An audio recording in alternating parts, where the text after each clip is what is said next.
Nachman déclarait que lorsqu'il s'agissait d'obéir à la volonté manifeste de Dieu, il ne ressentait aucun effort, aucun fardeau.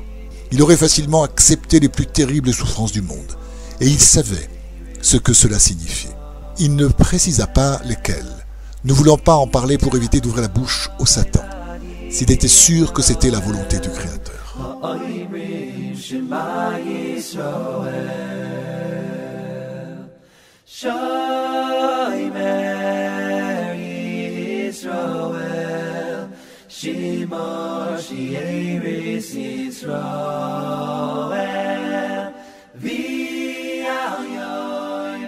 La difficulté majeure et la vraie souffrance pour lui résidait dans la conduite à tenir en l'absence d'instruction du ciel, comme au moment où Moïse ajouta un jour de sa propre initiative.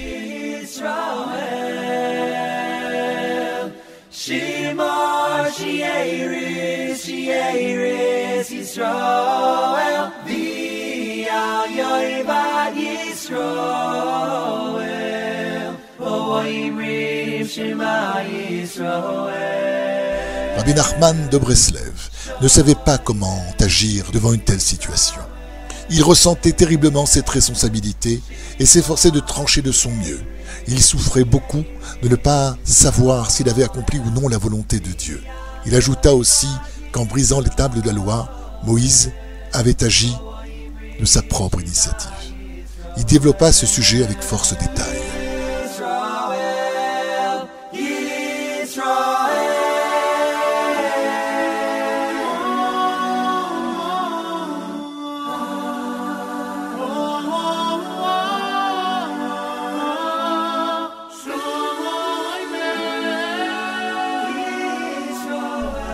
Sur le libre arbitre, Rabbi Nachman se sentait assailli de doutes et ne savait quoi faire.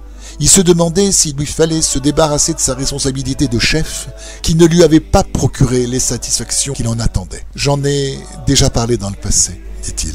Aider les vivants exige beaucoup de temps et d'énergie, même si on essaye ici-bas d'élever un tzaddik à un haut niveau spirituel. C'est un dur labeur, plus ardu que celui d'aider des milliers et des milliers d'âmes de pécheurs déjà morts à trouver leur réparation. »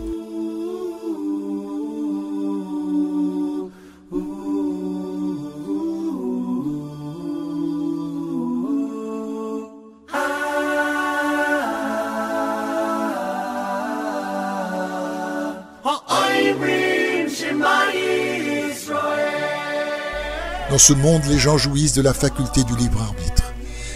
Et il est très difficile de les contrer pour les ramener sur le chemin de la vérité. Il n'en est pas de même avec les morts. On peut leur faire exécuter ce que l'on veut. Tout ce qu'on leur dira, ils le feront. Même le plus vil des pécheurs obéira. En revanche, même les plus grands des tzadikim jouissent de leur libre arbitre, aussi longtemps qu'ils possèdent une enveloppe corporelle. Et il est très difficile de les faire changer d'avis et de les attirer vers la vérité.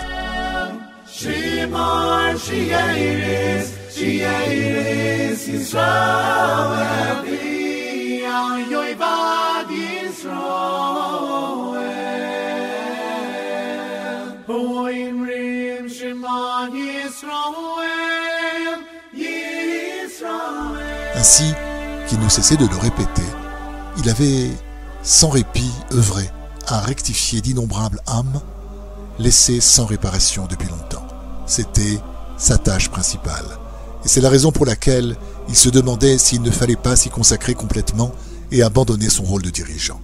Il hésitait parce qu'il avait conscience que le fait d'aider un individu jouissant de son libre arbitre à revenir vers Dieu est un acte inestimable.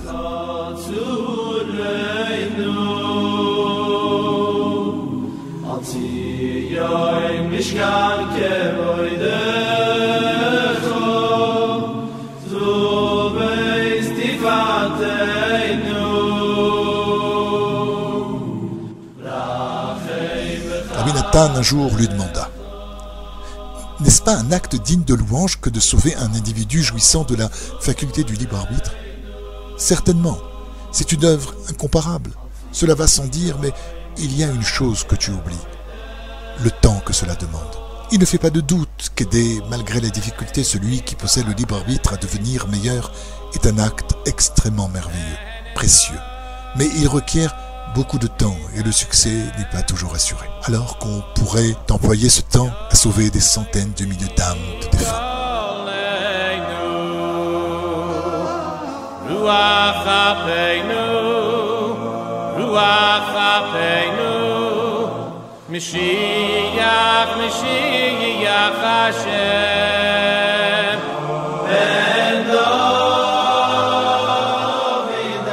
C'est la raison pour laquelle Rabbi Nachman exprimait ses doutes. Là devait s'exercer son libre choix, en l'absence de directives claires, à l'instar de Moïse, qui avait rajouté un jour de sa propre initiative.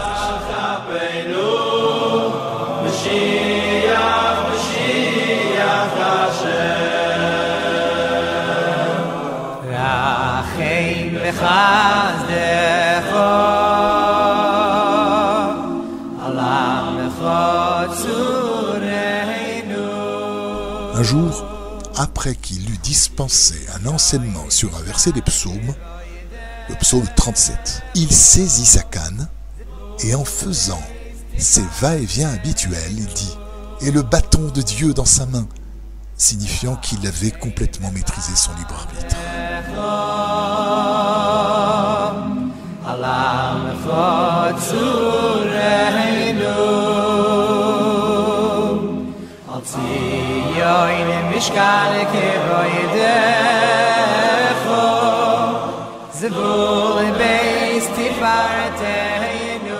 D'après la taille de cette canne, avec son pommeau, il apparaît que Rabbi Nachman était de haute stature.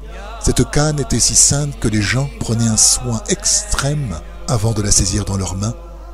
Après la révolution russe, elle fut amenée dans la vieille ville de Jérusalem, puis égarée pendant la guerre d'indépendance de 1948.